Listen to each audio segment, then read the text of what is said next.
civilizations in West Africa were igniting an artistic revolution. Today, Benin City is part of Nigeria, completely rebuilt after it was burned and looted by Britain's invading army in 1897.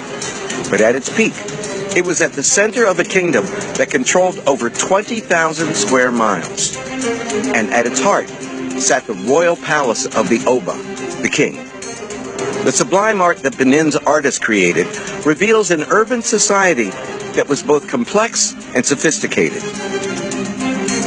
These treasures of classic world art are known today as the Benin Bronzes. The man chiefly responsible for initiating this artistic tradition was a 15th century Oba known as Ewuare the Great.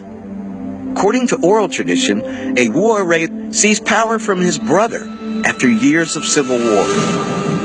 Ewuare the Great is one of these remarkable figures in human history who is seen to have done a lot for the kingdom. There are many traditions that are credited back to his reign. I think one of the most important is that he rebuilds the city and a palace in it. From the year 900, the Edo people had begun to carve a home out of the West African rainforest. The people remained within small village chiefdoms, but over time, a centralized city-state emerged that by the 15th century was about to undergo a remarkable transformation. When Ewuare became Oba in 1440, he ordered an extraordinary engineering project to rebuild the city as a stronghold from which he could expand his kingdom. Benin had a very elaborate system of earthworks that went not just around the city itself, as you might expect, but all throughout the countryside, too. I think it's the longest earthwork system in the entire world. Estimated to be longer than the Great Wall of China, the walls encompassed over 500 surrounding villages and have been called the world's largest ancient monument. Their purpose was not only to keep out enemies, but to keep out the forest as well. Boundaries are very important in many indigenous West African societies. In Benin, there's a sense in which the space of human settlement was maintained through constant work to keep the forest at bay. But for Ewuare the Great, the city's walls serve still another purpose. What's interesting about all of those earthworks around Benin is that their purpose is to keep people from moving anywhere except through designated areas. You couldn't go anywhere in Benin without passing through a gate, and there would be a guard there, and he would inquire about your business and so on. So everything was channeled through this very elaborate bureaucracy. Benin City became a military fortress. Residents unhappy with Ewuare's restructuring of Benin society were prevented from fleeing. Obedience and control, Ewuare believed, encouraged stability and strength. But he also knew other ways to inspire his subjects' loyalty.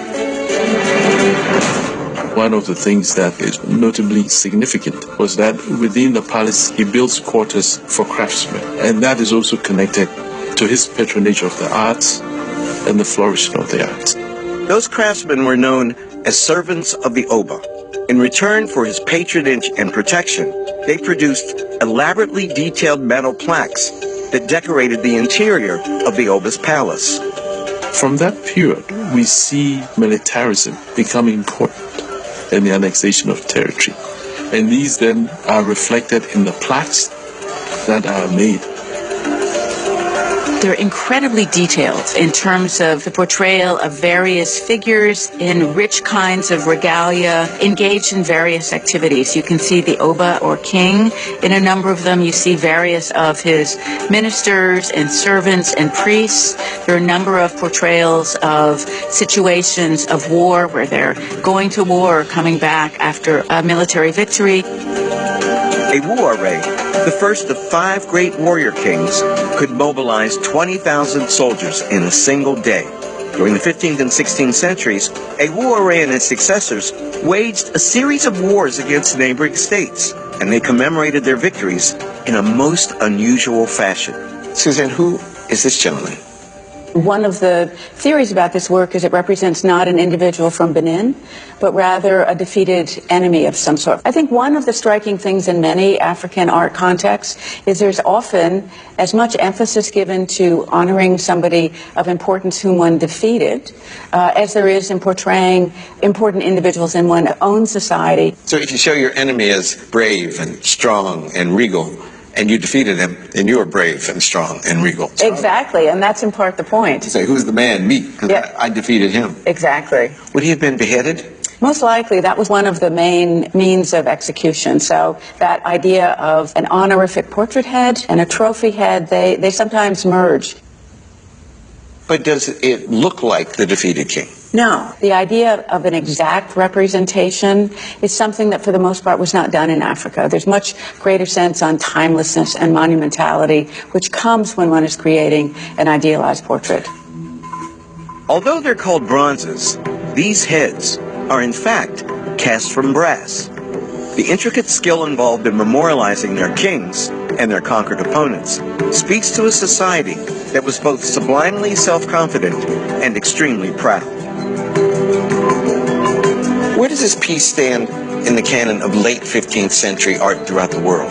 This is an extraordinary work, both in the effect of its presence and its technology. And at this time, the casting is really just very, very thin and very precise. As a work of art, it really stands right up there among the real canon of art history.